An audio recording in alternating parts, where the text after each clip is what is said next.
आज फिर से हम राइन के किनारे पर आ पहुंचे हैं। राइन जर्मनी में बहने वाली सबसे लंबी नदी। ये नदी 1223 किलोमीटर लंबी है और जर्मनी के अलावा स्विट्ज़रलैंड, फ्रांस और नीदरलैंड समेत कई देशों से होकर बहती है। लेकिन इसका सबसे लंबा हिस्सा यानी 870 किलोमीटर लंबा हिस्सा जर्मनी से होकर बहता है। इसीलिए जर्मनी में इसे फादर राइन कहते हैं, ठीक वैसे ही जैसे भारत में गंगा को मैया कहकर बुलाया जाता है। लेकिन मज़े की बात यह है कि दुनिया की 10 सबसे लंबी नदियों में ना तो राइन का नाम आता है और ना ही गंगा का। दुनिया की सबसे लंबी नदियों में 10वें नंबर पर है अमूर नदी। इसकी लंबाई 4444 किलोमीटर है। ये मंगोलिया से निकलती है और चीन और रूस से होती हुई टाटरी जलडमरू मध्य में गिरती है। इसके बाद नंबर आता है कोंगो का। 4700 किलोमीटर लंबी ये नदी अफ्रीका के 9 देशों से होकर गुजरती है और अंत में अटलांटिक सागर में जाकर गिरती है। रियो दे ला प्लाता ब्राजील, बोलिविया, पैराग्वे, उरुग्वे और अर्जेंटीना से होकर बहने वाली इस नदी की कुल लंबाई 4880 किलोमीटर से ज्यादा है। ये दुनिया की सबसे चौड़ी नदी भी है। कुछ इलाकों में तो ये 220 किलोमीटर तक चौड़ी है। ओब नाम तो बहुत छोटा सा है, लेकिन इस नदी की लंबाई 5410 किलोमीटर है। ये नदी मंगोलिया, चीन, कजाकिस्तान और रूस से होकर बहती है और दुनिया की 7वीं सबसे लंबी नदी है। चीन की पीली नदी 5464 किलोमीटर के साथ दुनिया की 6ठी सबसे लंबी नदी है। माना जाता है कि इस नदी के बेसिन में मछलियों की 160 स्थानीय प्रजातियां पाई जाती हैं। इनमें से 19 तो ऐसी हैं जो कहीं और नहीं मिलती। येनिसे नदी साइबेरिया की 3 प्रमुख नदियों में गिनी जाती है। इसकी लंबाई 5539 किलोमीटर है और इस तरह ये सबसे लंबी नदियों की सूची में 5वें पायदान पर आती है। मिसिसिपी दुनिया की 4थी सबसे लंबी नदी। 5971 किलोमीटर लंबी ये नदी अमेरिका में ही बहती है और मेक्सिको की खाड़ी में गिरने से पहले अमेरिका के 10 राज्यों से गुजरती है। चीन की यांगत्से नदी दुनिया की 3री सबसे लंबी नदी है। 6300 किलोमीटर से ज्यादा की दूरी तय करने वाली ये नदी एशिया की सबसे लंबी नदी है, लेकिन एक ही देश यानी चीन में बहती है। दुनिया की 2री सबसे लंबी नदी का खिताब अमेज़न के नाम है। इसकी लंबाई 6400 किलोमीटर से ज्यादा है। दक्षिण अमेरिका के कई देशों में बहने वाली इस नदी को कुछ लोग सबसे लंबी नदी भी मानते हैं। इस बारे में उनके अपने तर्क हैं, लेकिन दुनिया के ज्यादातर वैज्ञानिक नील को ही दुनिया की सबसे लंबी नदी मानते हैं, जो 6695 किलोमीटर लंबी है और दक्षिण से उत्तर की तरफ अफ्रीका के 10 देशों से होकर बहती है।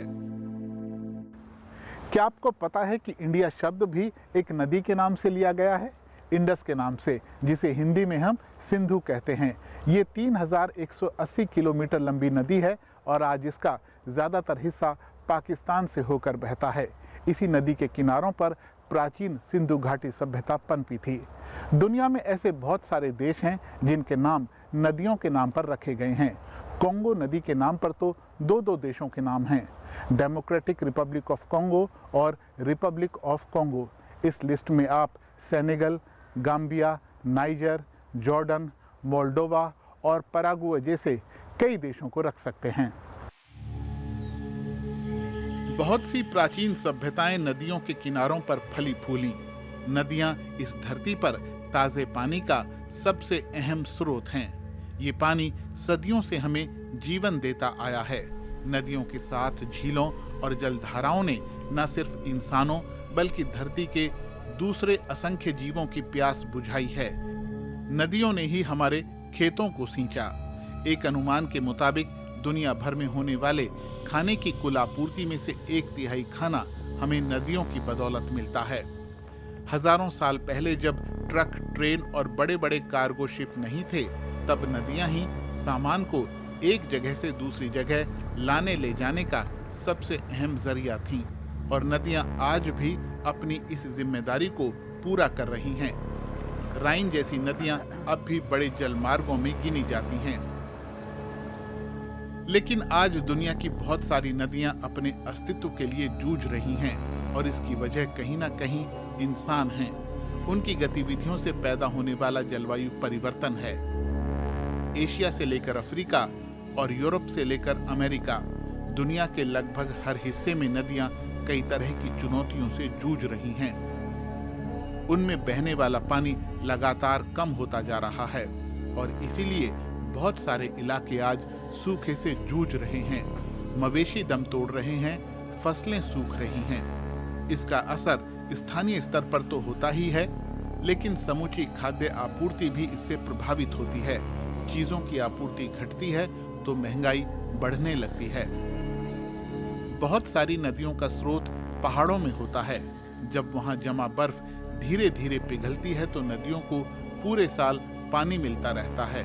लेकिन अब जलवायु परिवर्तन की वजह से ये बर्फ तेजी से पिघल रही है और पानी तेजी से बहकर समंदर में चला जा रहा है। इससे आगे चलकर नदियों का रूप लेने वाली जलधाराएं सूखती जा रही हैं।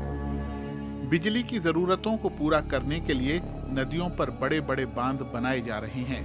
उनकी धारा बदली जा रही है। इससे नदियों का प्राकृतिक प्रवाह बाधित होता है और इसका असर उनके इकोसिस्टम पर पड़ता है। ऐसा लगता है कि हम नदियों के फायदे तो लेना चाहते हैं, लेकिन उन्हें बचाने के लिए पर्याप्त कदम नहीं उठाए जा रहे हैं, बल्कि कई जगहों पर तो उन्हें आर्थिक स्वार्थों को पूरा करने के लिए दूषित भी किया जा रहा है।